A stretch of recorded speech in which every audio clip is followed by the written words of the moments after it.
2, 1. You're on the air. Happy New Year, world. I cannot believe it's already 2019, and we have a very special guest to kick off our 2019 Life Unscripted platform. But before I go any further, I'd like to give a huge shout out to my beautiful co-host across the Orlando zip code, Janie Lacey. Happy New Year, Janie. Happy New Year. We are 2019 and we are kicking off this year big. It is just so exciting what this year has before us because we are going to tell this year what we're going to do with it. Exactly. Janie has a word that I can't share because that's going to come from her sharing space later, but I love her 2019 word. And what better way than to start off this show with a woman who actually lives that word. Her name is Melissa Gallimore. She has no idea what that word is, but I'm hoping that by us reading some of her bio, Janie, she's going to fit right into your 2019 word and my 2019 word. So could you kick us off, Janie, and just introduce to our listeners who our special guest is?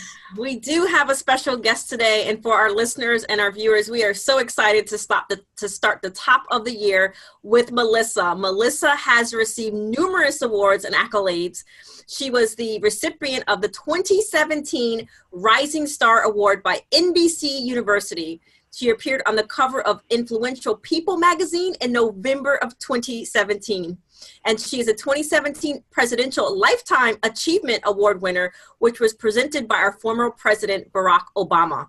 And she has grown a powerful social media profile on Facebook with over 200 million unique visitors. These visitors aren't just looking at her page, they're engaging with the content posted on her site. And her expertise is available in exclusive webinars, one-on-one business consulting, booking her for speaking engagements and sponsorship throughout her TV show and network space, Melanie. And what else do we need to know about Melissa? So, like I said, doesn't she epitomize the word that we both have for 2019? So in addition to this, the seed for Melissa's passion for business was planted at the young age of 22 when she became an entrepreneur. By the age of 25, she was the co-owner of 3 multi-million-dollar producing dental offices in Arizona, 2 of which she still currently runs. And once bitten by the entrepreneurial bug, she has never looked back.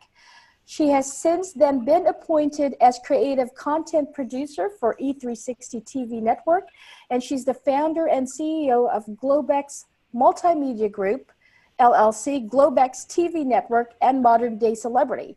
So we actually have a TV star on top of everything else that this woman has accomplished. She has her own television show, is streamed, called The Melissa Hall Show, which was formerly known as The Ripple Effect, a show which highlights the positive impact everyday heroes have on the lives of others. So her show can be seen on E360 TV, which is distributed on over-the-top OTT networks, including Roku, Apple TV, Amazon, Hulu, and Chromecast. So she has millions of viewers. Let's just go with how fortunate and honored we are to have you on our show, Melissa. And, you know, there's a lot to this woman than what we have for this segment. And so we're going to kick it off by asking her the question of how she unscripted your life, Melissa. So say hi, first of all, and we want to make sure that our audience can hear. Yes, Happy New Year to all of you. Thank you for having me. And so what is the question, Melody? I'm dying to know. What's the question you want to ask? So the question I have on the tail end is the how, but the question I have, you know, because the premise of Life Unscripted is exactly where it almost mirrors your show of finding those everyday heroes, but in our case is bridging the gap from those that are being inspired to really become transformational, of turning a purpose, you know, of pain into purpose, right? So I'm going to start this off with the one question, which is, can you share with us the deepest pain that became an ultimate purpose to your calling? Without a doubt, it was losing my 4-year-old son to an accidental drowning. He was 4.5 years old. It happened just outside of our home here in Arizona. He let himself outside and fell into an irrigation canal. And from that moment forward, life has never been the same. That losing Drew, the way that I did, feeling very guilty, feeling very responsible, like I failed as a mother. I failed to protect him. I struggled for quite a long time with depression, serious depression, suicidal ideation, even at the worst points, even self-mutilation, because I just couldn't stand myself. I hated myself. I hated to see myself in mirrors. I hated to even refer to myself by my name. I would just say, "Oh, it's her." When I would see myself in the mirror, there she is again. You know, I really disconnected throughout that time. That pain for me was debilitating for a period of time, and then it became kind of the birthplace of all of those things that have been revealed to me about myself, which is I have an amazing ability to have empathy for others. I'm compassionate, and I deeply care about people and the suffering that they're going through, because I remember it. It's not something that you can forget. It's something that I ultimately faced and I came to terms with. But grief it's an ongoing process. I don't think you ever cross that finish line of, okay, I'm done grieving, or I'm completely healed from that experience. But there is a place at which it no longer limits you. And you can use those life experiences to be, a guide for other people that find themselves going through the worst experience a parent can go through, which is losing your child. So that is what ultimately led me to this place where I find myself today, which is really sharing not only my story, but wanting to share the stories of many different people in the world, and letting their story inspire others to look beyond their circumstances and to see the possibility of what lies ahead. Now, that is definitely one of the toughest losses. And I'm going to have Janie delve more into this, because this is her field of traumatic experiences. And then we're going to talk about what that led to writing your book. So Janie, go ahead and take it away. Yes, first, Melissa, just thank you so much for sharing that and letting everyone know that biggest pain, because unless someone has lost a child, they will never understand the shoes that you've walked in. I don't understand that. I've never lost a child. My parents lost a child. A sister of mine was murdered when I was very young. So seeing the change and the effects that it has on the family system is so impactful. And I think you said some things that will help a lot of people. And that's that self-hatred, the weight of guilt, and just the disconnection from the self, which are all survival skills. They're all survival skills to be able to not feel as deeply as if we allowed ourselves to feel. But when you look back at those early days of grieving, and I'm glad that you shared with our viewers, because grief does not have a timeline. People grieve over and over and over again. There'll be different triggers. There'll be different things that come up. It's just a matter of, in those moments, that we embrace it and we deal with it in a healthy sense. So what would be some of those points along the way when you kind of look back at that deep tragedy of losing Drew, losing your son? And I am just so deeply sorry that occurred. As you were talking, I was thinking about my 6-year-old son, and I can't even imagine that. But when you look back at the things that, when you see were pivotal points to say that you have a purpose in this pain, and it fueled you to move forward, what would be some of those things that you can share with our listeners as far as those pivotal points in those early days of grief? Yeah, thank you. And thank you for your condolences.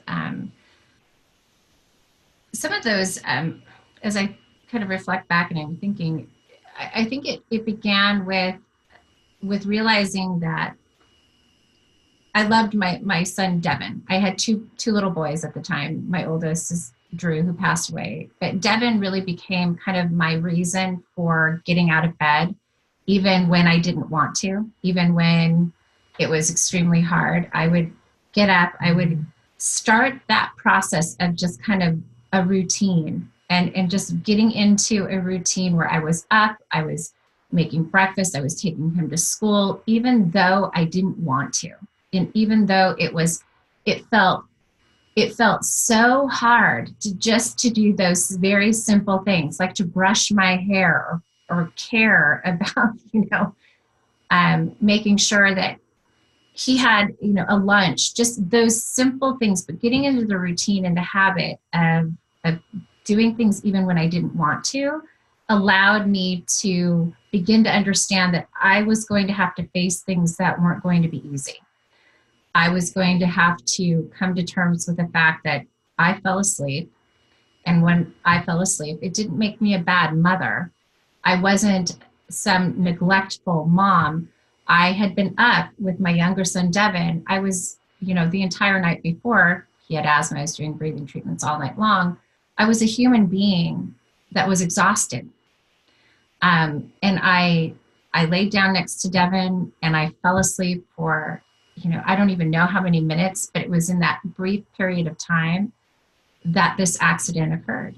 And that's what it was. It was an accident. I may have been the parent home and responsible for his care, but it wasn't, I never would have put him in harm's way.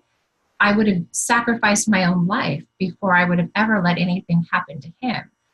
What happened in that moment was an accident. And accidents, by definition are, unexpected occurrences that we don't plan for. I didn't plan for this. I didn't know how necessarily to cope with it, but it all began with facing things that I didn't really want to face. And that allowed me to start to process things beyond just the pain. Because if I lived in that pain, I was going to get stuck in, I'm a horrible mother, I failed, life is over for me. And that was the end. I mean, for a time, I didn't want to live. I felt so horribly guilty and I hated myself for what had happened. I hated myself that now my younger son, Devin, was going to grow up without his brother. I just blamed myself for everything. And then once I started to see the truth and allow myself to live in that space, that's when things really started to change for me. I was able to seek help and ask for the help that I needed as well from family and friends, and just being able to be honest with myself about what happened that morning truly helped me continue to take that next step, which was facing even more difficult things like going and seeing the moms and the children that Drew used to play with and just interacting with them again, moving out of this world of isolation and back into being kind of a thriving and productive participant in my own life again. I appreciate that, Melissa, because what you had shared, I think, is what gets people stuck, and that's the narrative. Right? Yeah.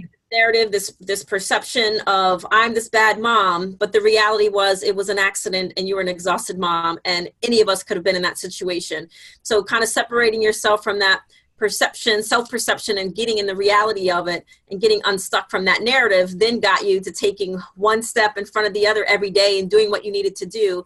And those early steps early on then can get people moving and then getting into recovery, so to speak, and in a healthy grief process. I agree. And the one thing that once I started that pattern of just showing up again, just being an active participant in my own life, I discovered that a big part of my healing came from serving other people, helping other moms and dads that had, faced a loss after Drew's loss, just people in the community, showing up and being there for them made me feel better. Just get the act of service is very healing. And it became such an important part of my healing journey that I looked for even more ways to serve. I went into preschools and I talked to kids about water safety. I went and I spoke to different organizations, to the parents of the dangers, the hidden dangers of water near our homes that we're not thinking about, because it never occurred to me that morning or any really at any point up until the accident that irrigation canal was a big of a threat to my child's safety as it was. It was something outside of our home. It was, on the other side of this, of our property. And I was thinking, okay, I don't have a swimming pool. That'll keep my kids safe. I have locks on the toilets. I monitor, the bathtub, the level of the water in the bathtub. I was thinking internally, like inside the home and just directly, around the home. But right on the other side of my home was a very real threat that I never considered. And so I spent time engaging parents and getting them to start to see, like, water fountains, water features in your yard can be a threat. Just getting people to begin to understand that we have to pay attention. I didn't want them to ever experience what I was going through. So, and the more I did that, the more I looked for other opportunities, which is ultimately what led me to write my book, Lessons from Neverland, to talk about my life and the healing journey that I've been on for a very long time. So ultimately what you're sharing with us is you turned that pain into purpose. Absolutely. Absolutely. And I see it doesn't surprise me, and yet initially it did. When people hear my story, I get a multitude of different reactions. But the one thing that I find is that people don't forget my story. They may forget my name, they may forget certain details, but they remember the important things, which is you can either be defeated or defined. And it's up to us to make that choice. And everything does come down to that choice. I can either become better and become greater than I've ever dared to be by stepping into my pain and letting it teach me, letting it reveal those lessons that are there. And they're beautiful lessons. Empathy is beautiful. Compassion is beautiful. And caring and service is beautiful when it's done from the place of wanting to make an impact and be a positive force for good in the world. That is something that people get behind. And it's not just about my story. I wanted to share, the inspirational people that I had met as I was sharing my story. They would share their stories with me. And I thought, well, the world needs that story too. Like, together, collectively, we're powerful. I can make an impact, but as I gather other inspirational men and women with messages of hope and healing, that is what propelled me to want to create the Melissa Hull Show, the Ripple Effect, the television networks, because I didn't want, I wanted a way to broadcast their messages to the world. And it's been amazing. It's been an amazing journey. I never would have thought that, back in those early days that I would be here. And now that I'm here, I see why everything happened. I do believe in a purpose. I do believe that there was a reason for everything. There wasn't a single moment of my life that has been wasted or was a mistake. It was all divinely orchestrated for this moment and what I am capable of doing in this moment to help be that force for good in the world today. And then Melissa went on to co-author 3 other books, right, that touches on her expertise. So finding answers from Neverland was her personal journey of pain into purpose, and the answers, the golden thread that actually connected it all. And then you become sort of like this guru on, I'm reading at your books here, the 7 steps formula to viral video marketing, how to be a host, and be an expert interviewer for television and more. So let's talk about your show, The Ripple Effect. Sure. first of all, what gave you the inspiration? I mean, to me, it's kind of like a no-brainer, right? But what gave you the inspiration for the ripple effect? Because you go through this period of loneliness where you're walking the solo journey, and then you emerge. But then that wasn't enough. You write a book, and then you write 3 more books after that, and then still that wasn't enough. Right? You and I had those open conversations on our personal phone calls of the God alignment, right? The divine that steps into order, that now takes your purpose and magnifies it for everybody to watch. Because when you have a very powerful message to deliver, that's how usually God never plays small. He'll usually position you, as what I'm finding in my own personal journey on multimedia and everywhere else that I've been landing recently, is when you have a very powerful message that needs to be spread through the world, he positions you for greatness. So talk to me about the ripple effect, because you have millions of viewers. This is nothing ordinary. This is actually extraordinary on the streaming world. You know, nobody was more surprised than me. I'm just going to be very honest with you. I never really even wanted to be in front of cameras. I wanted to share my story, and I picked, writing, because that was safe.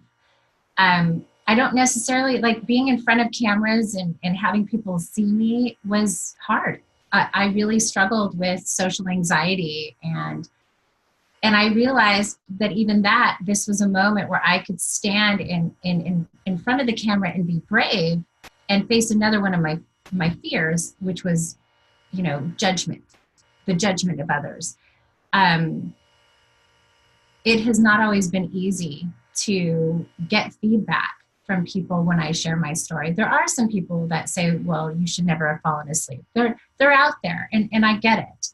But I also understand that they're in a place that I'm no longer living in. Like that, for me, that kind of mindset and that kind of limited belief about why things happen for us. I think things happen for us, not to us.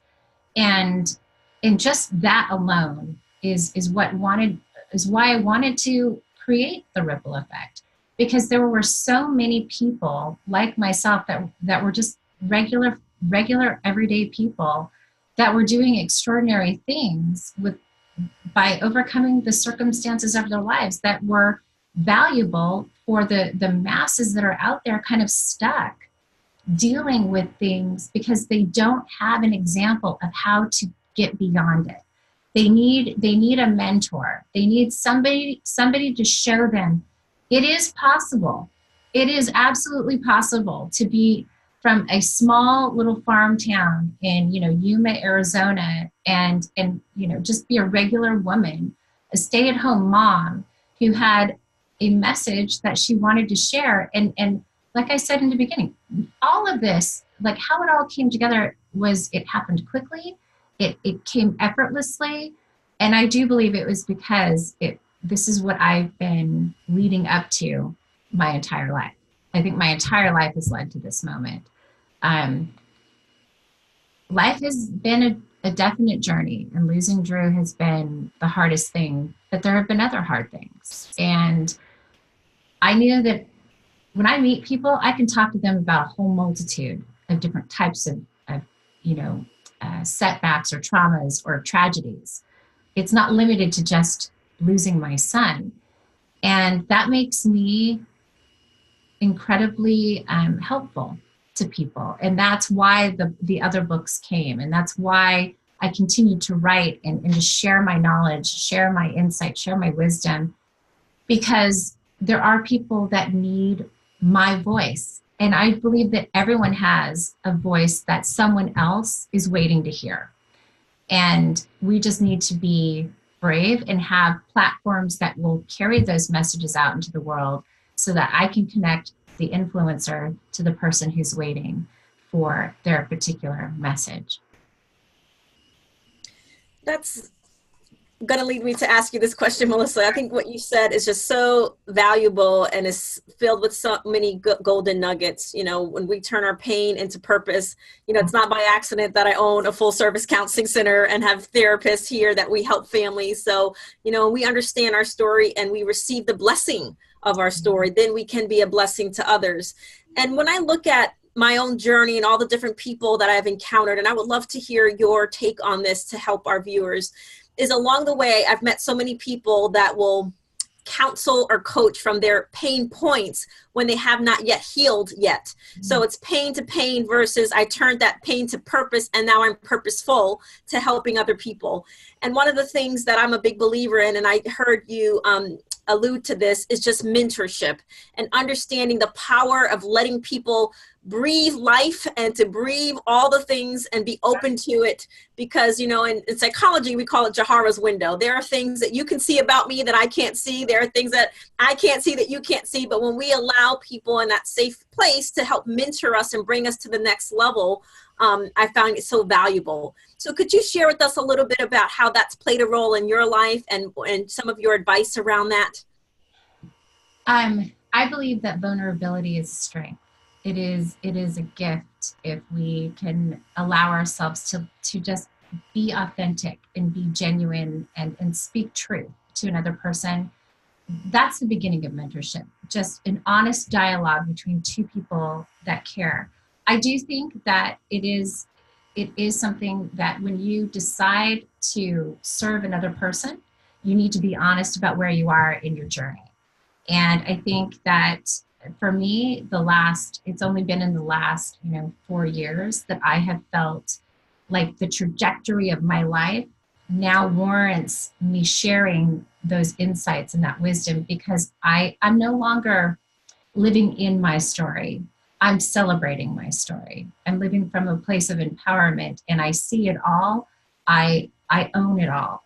I am accountable for all. I'm grateful for everything. And helping another person see the value in forgiving themselves, forgiving others, moving forward, having purpose, and seeing the benefits of that.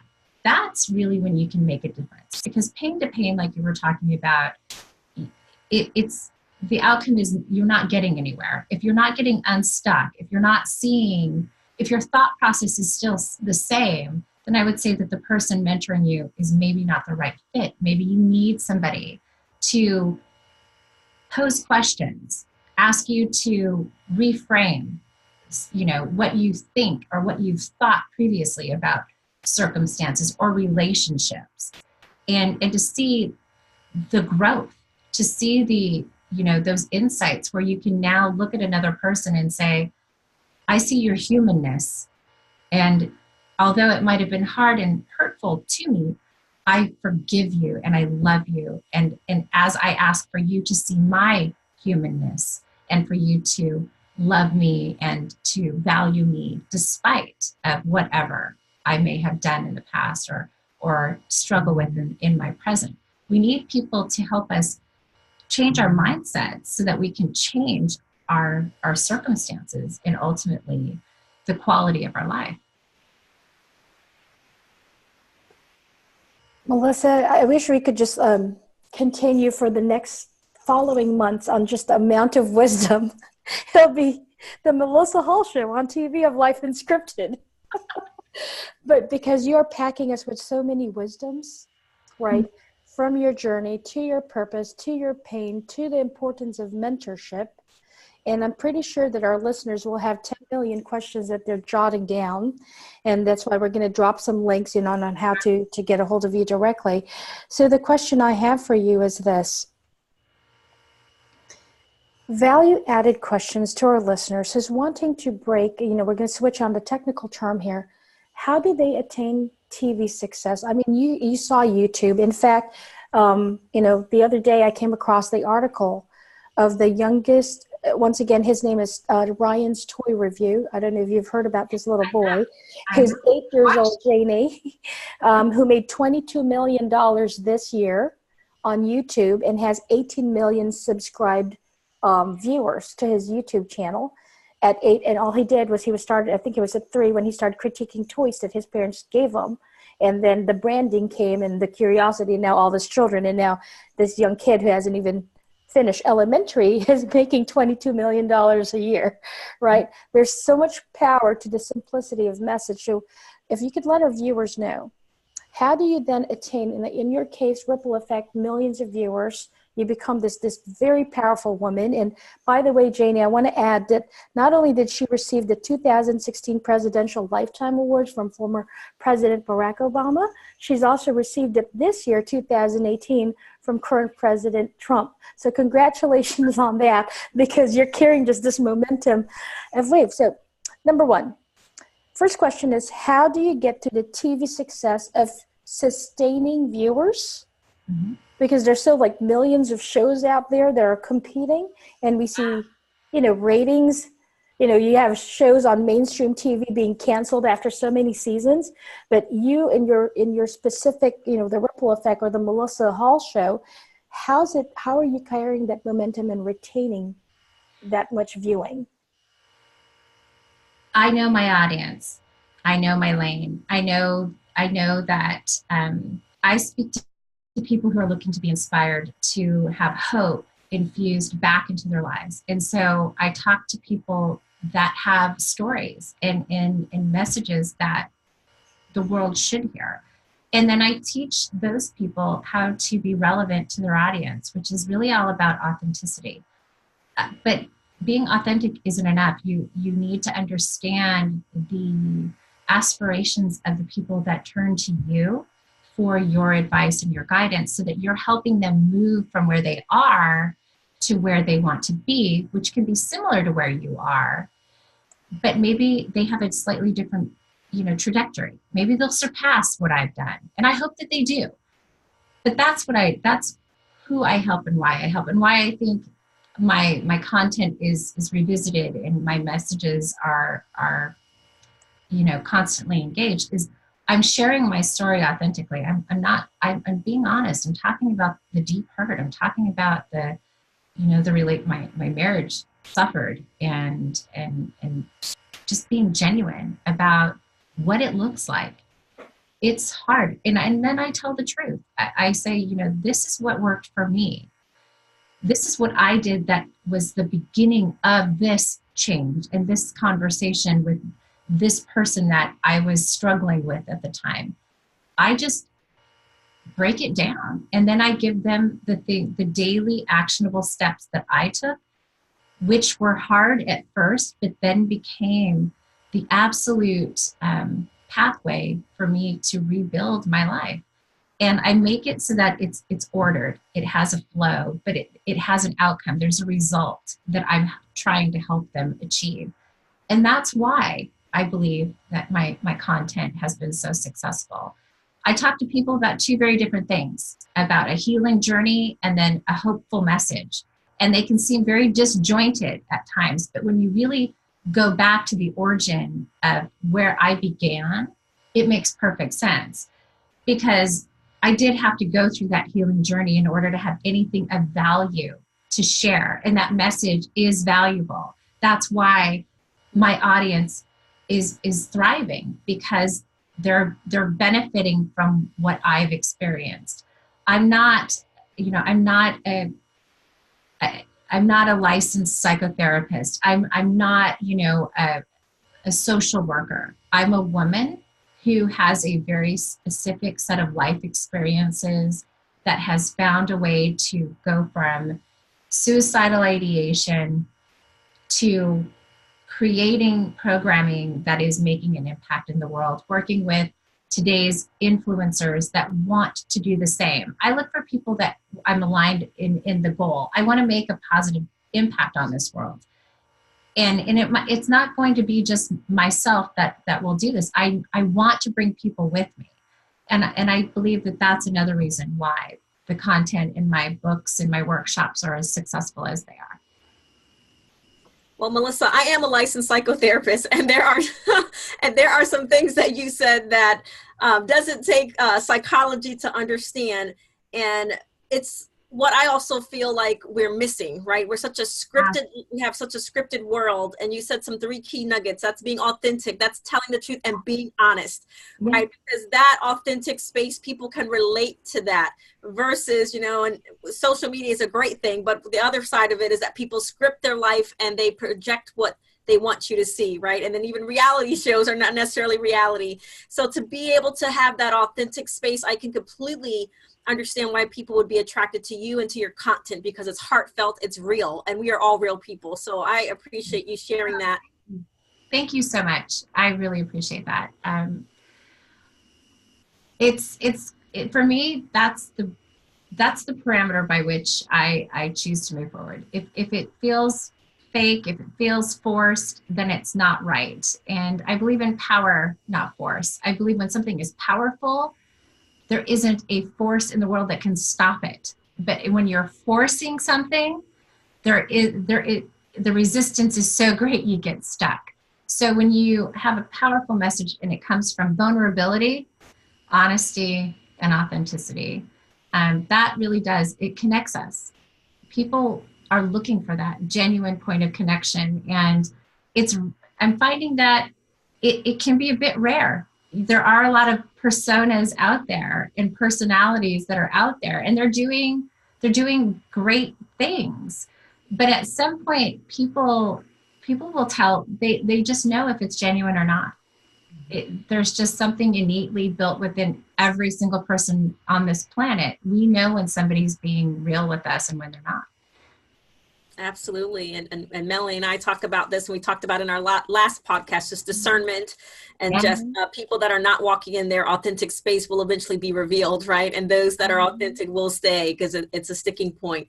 So can you share with us, you know, when you think about not only your journey, but your grief and your career aspirations and all the things, all the great things you've done, Melissa, what would you say to our listeners and our viewers as your 3 biggest lessons that you've learned through everything that you've gone through and that brought you to the place and to Melissa that we're looking at and talking to today?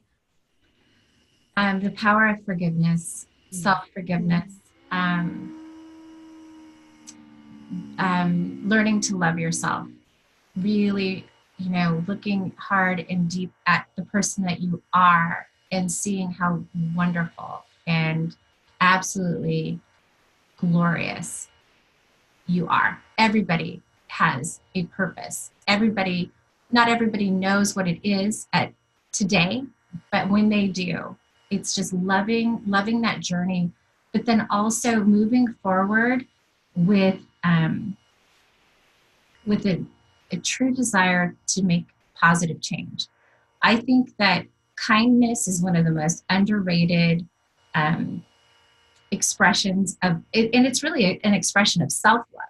When you can be kind and empathetic and compassionate to another person, it's really because you are that with yourself. When you see human beings as fallible, no one is perfect. Everyone's, you know, trying to get it right. Nobody wants to live in misery. Everybody wants to be happy. When you know that and you can approach people that might be suffering or might even just be angry people, they're kind of rough and they don't welcome you. But if you can show up anyway, those are the moments where I look back at my journey and I think, you know, those are my proudest moments. I'm proud of myself when I can be that example of kindness in the world and bring people together. We need more unity. There's so much division, and there are a lot of people out there trying to keep us divided. But the truth is, no matter what, we need each other.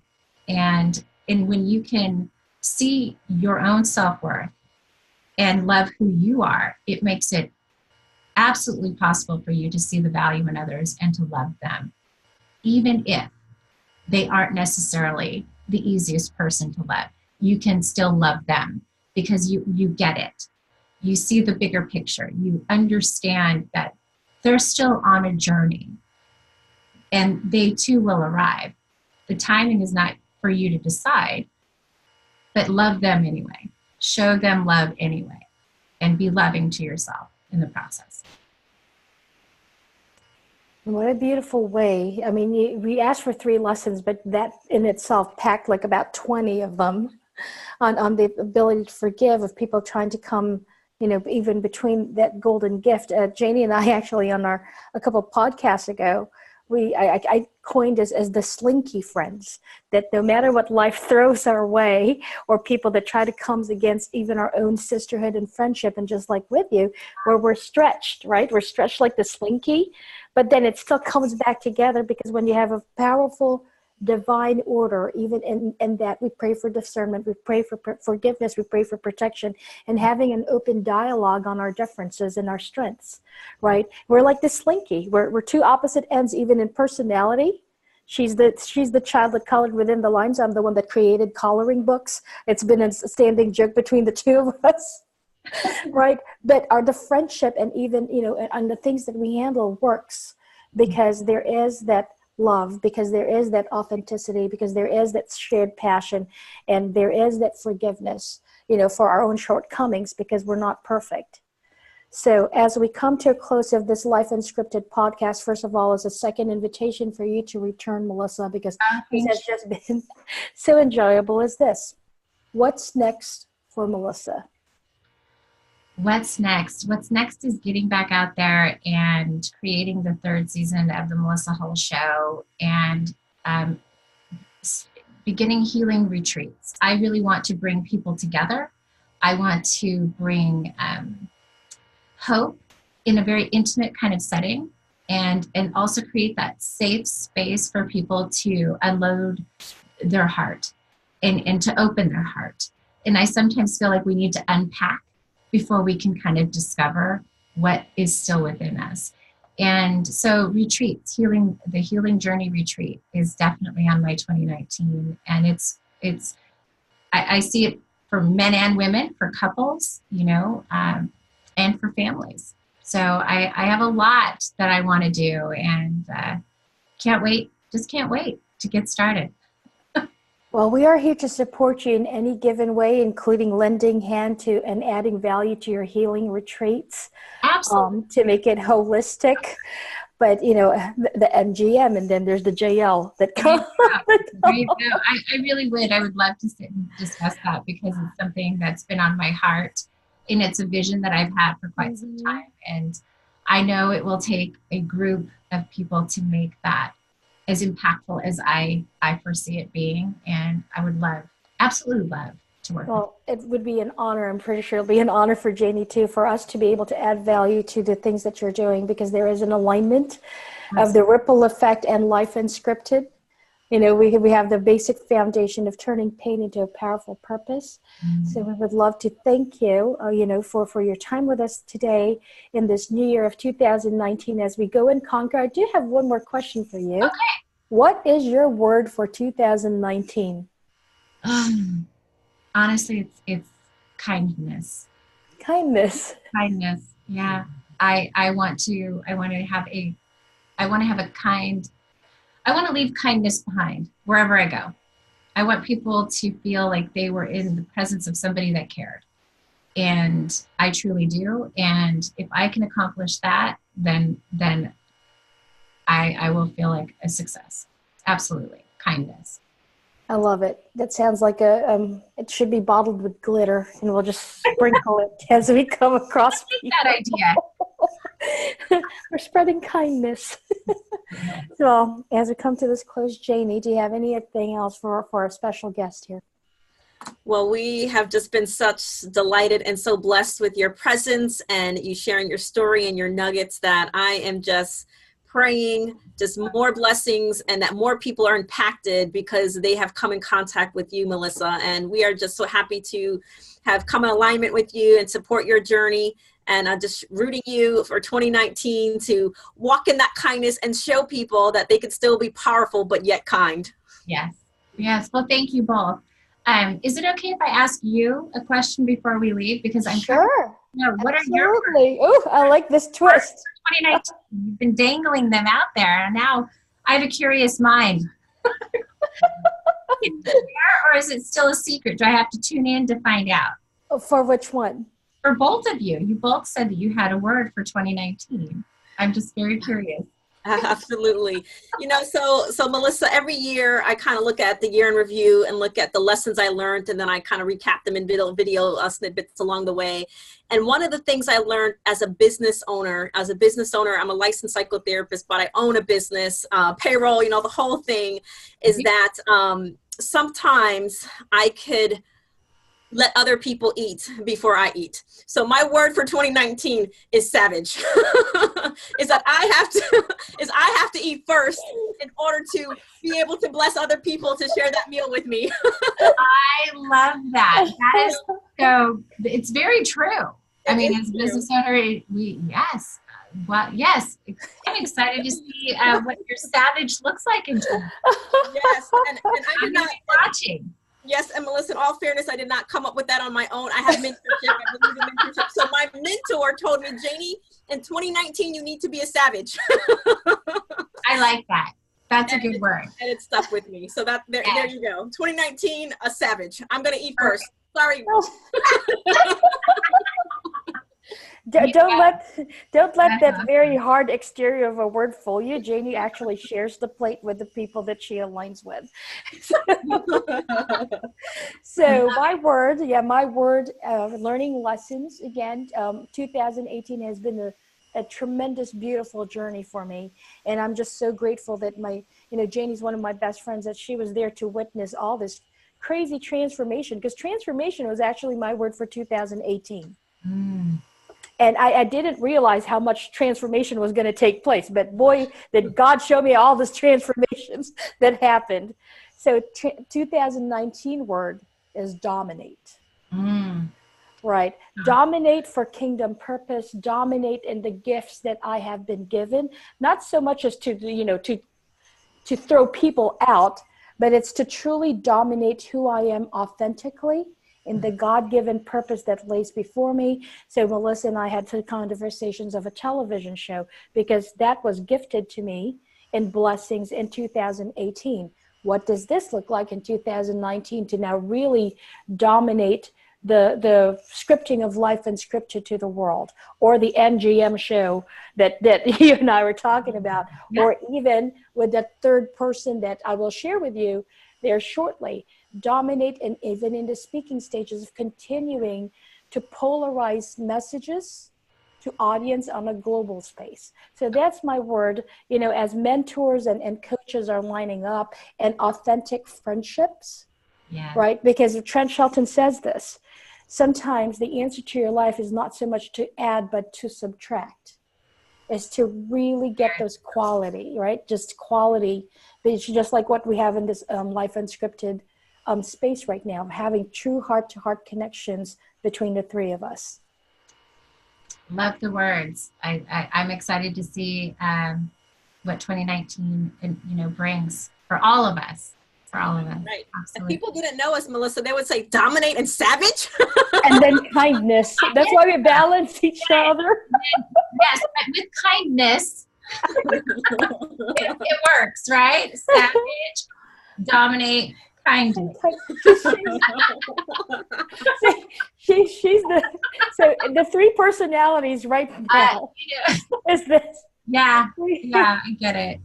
There's the glitter that she will be spreading, but yes, I am. I'm a very glittery kind of girl. I admit it.